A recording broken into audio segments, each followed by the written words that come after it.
I was raised as a Jewish activist. I went on the Machon L'Madrichei Chutz La'aretz, and then when I was coordinating, one of the coordinators of the Oxford campaign for Soviet Jewry in 1985, we had a discussion. How are we going to campaign for Soviet Jewry that year?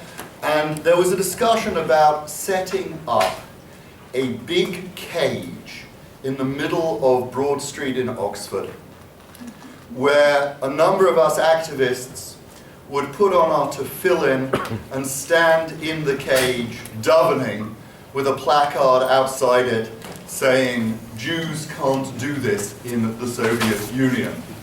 And I objected to that, because why on earth would they want to stand in the street in a cage wearing tefillin? Jews in England didn't want to do it either.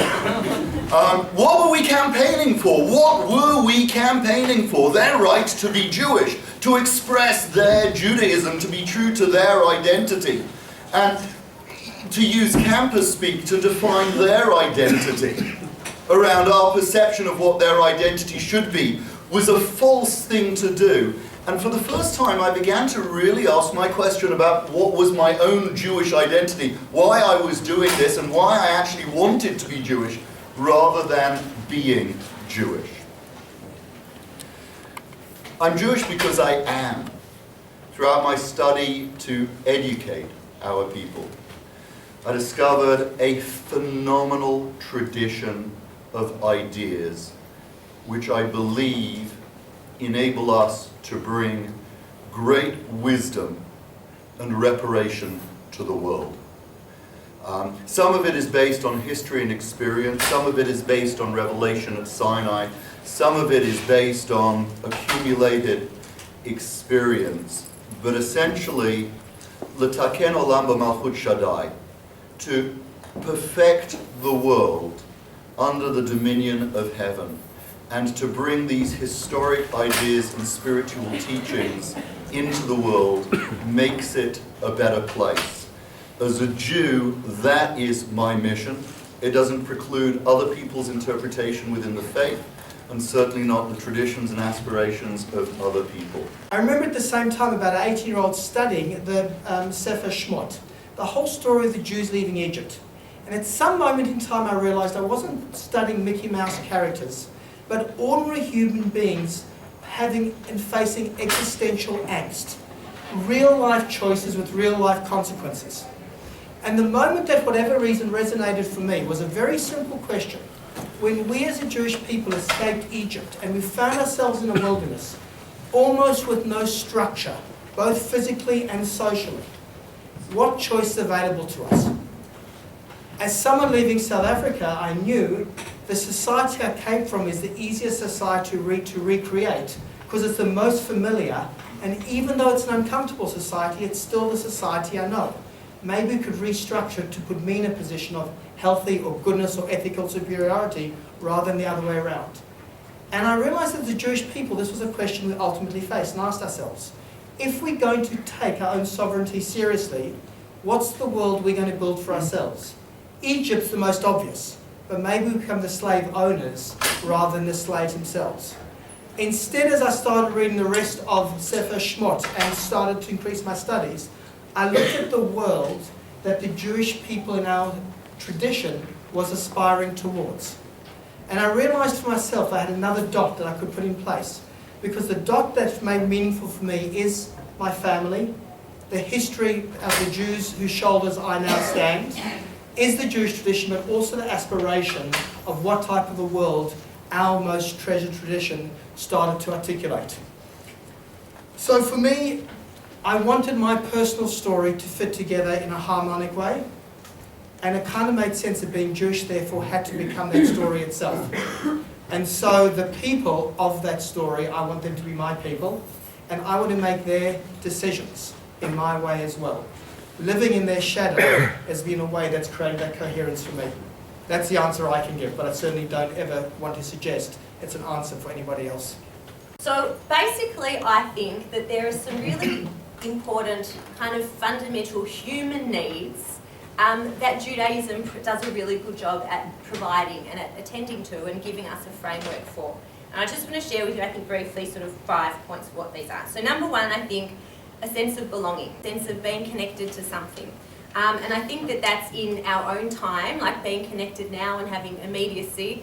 But also I think a sense of historical connectedness is really important as well. So being rooted in something that goes back beyond us, past ourselves in part, that we're not just floating around alone in the world. And I think obviously Judaism does a really good job of giving us that. I think the second thing is that Judaism gives us gives us shape and meaning to time. There's a wonderful passage in the first chapter of the book of Kohelet of Ecclesiastes that said, I was going to read it, it says something like, what point is the labour of man? Because the sun rises and the sun sets, the earth can't, the earth is always here, we live but a small moment in time, then we die, and the earth is always here, and the wind blows, and the sun rises and sets. Basically, we're nothing. Okay, so there's sort of this futility of existence. And I think that what Judaism gives us is it gives us rhythms in time to mark special moments, whether it's through the year, the cycle of the Jewish year, whether it's through the cycle of our own personal life cycle, but it gives us the opportunity to make, instead of undifferentiated time, to make special moments for ourselves, and that gives us meaning. I think the third thing, and I think this is something that each of us experience in our own way, is that it gives the individual support in times of need. And I think the one thing that stands out for me, and I think a lot of people, and I think this is where we really encounter a lot of the wisdom of the Jewish tradition, is at times of death. And I think it's one of the times where we most desperately need guidance and we most desperately need a framework. We otherwise flail around just not knowing what to do. And there are those times in our lives where we need the support of a framework and a structure to give us something, and I think Judaism does a wonderful job at those things. Number 4, I think Judaism provides wonderful ways, in many, many ways, for us to elevate our souls. And I think that all this means is to make the mundane meaningful. So there was a wonderful example, which I know a couple of people stuck out in our heads, where Rabbi Cardozo the other day talked about opening the fridge.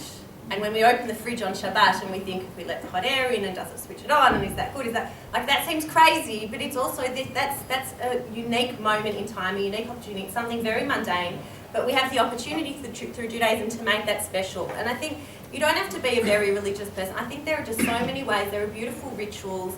The whole idea of blessings, I mean, I don't say a lot of blessings a lot, but I love the idea of them, and I kind of wish that I would take on to say blessings, because it's amazing to give gratitude every moment, to have something that gives us an opportunity to express gratitude. Gratitude, there's been amazing research that shows people who have gratitude are healthier, they live longer, like it's one of the factors in well-being. And that's what blessings are about. It's about having gratitude. So I think Judaism has amazing ways of helping us to elevate our soul and make the mundane meaningful. And then finally, obviously what Limmud is all about, I think, is learning and intellectual stimulation. There's such a great intellectual tradition in Judaism, and that's one of the great things that I've always found. I'm really happy that was filmed, because that was a fantastic answer to that question. So definitely put that on your website, whatever you do with it. I'm going to start off by asking a question to each of the panellists, and then after that we're going to open it to the floor. So I just want to share a little brief story of something that happened to me in Year 10. I went on this camp called Counterpoint. Did anyone else experience that? Yeah. And I remember there was a program at night where, and similar to the story you told, they didn't have a Russian in a cage. They had there was a bearded Haredi in a cage, and they did a play. It was about a half an hour play, with lots of sad music. It was called The Last Jew. And yeah, everyone remembers that program. And in that cage, they talk about how everyone's intermarried, and it's set 50 years ahead of time. And this is the last Jew, and the whole play is set as if this last Jew is in a museum, and people are coming to look at this as the same way we would look at the dodo or other extinct species. And the take-home message of the song, I'll get to the song in a second actually, the take-home message of the Peola is if you intermarry, if you don't do what we say on Counterpoint, then you will be leading to this terrible situation. And then there's a lot of Holocaust references that come up. And at first that was a very compelling, because I didn't want to be the one that caused this terrible thing to happen. And so you know, and that sense of guilt was at least made me come to more Pebble and counterpoint and listen and pay attention. And then as I grew up and became an educator, I found better reasons, like the 3 reasons we've had here. But what I wanted to ask was, on the board you can see that there's a number of different reasons. In your experience as educators, is there any such thing as a bad reason for why to be Jewish? Is there any reason you would look at there and you would say, in your educational experience, I wouldn't recommend using this in teaching? I don't like Emil Fackenheim at the top. To deny Hitler a posthumous victory. I was raised with that and with the last Jew.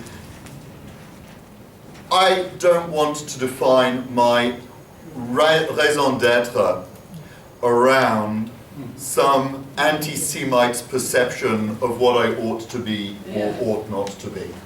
And I'm very cross when it is raised as a reason. I think I think the fact that we have survived through history and despite adversity ought to be used to give us a certain measure of strength and courage. I think there are fabulous stories that come out of it. I do believe that my grandparents' experience and their family's experience definitely resonates with me in defining my Judaism. And I couldn't begin to define my Jewish identity and remove the Holocaust from it. But for 2,000 years up to 1933, the Jewish world in exile lived with the destruction of the temple behind it, and certainly didn't say, we're carrying on Judaism to deny the Babylonians, Greeks and Romans a posthumous victory, and there will be no point really until Hitler comes along and we want to deny him a posthumous victory as well, and that's what our children ought to be. We do look back, we commemorate what was, we celebrate the exodus from Egypt and the mission that we have had as a people, but really to justify our existence around the negative is to do a huge disservice to 3,500 years of people who've lived for a positive. Live one's life Jewishly for the sake of appeasing another is taking Jewish guilt too far, and I don't believe it's sustainable or healthy. So for me, I think I believe strongly that ultimately it has to come from a personal sense of connection for positive, affirming reasons.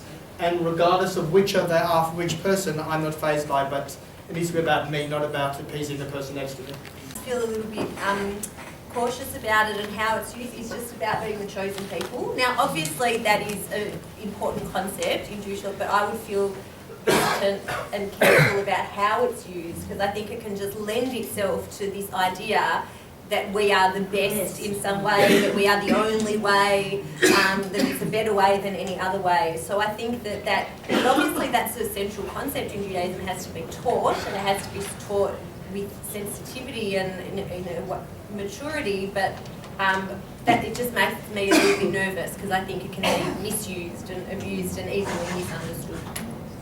Thank you.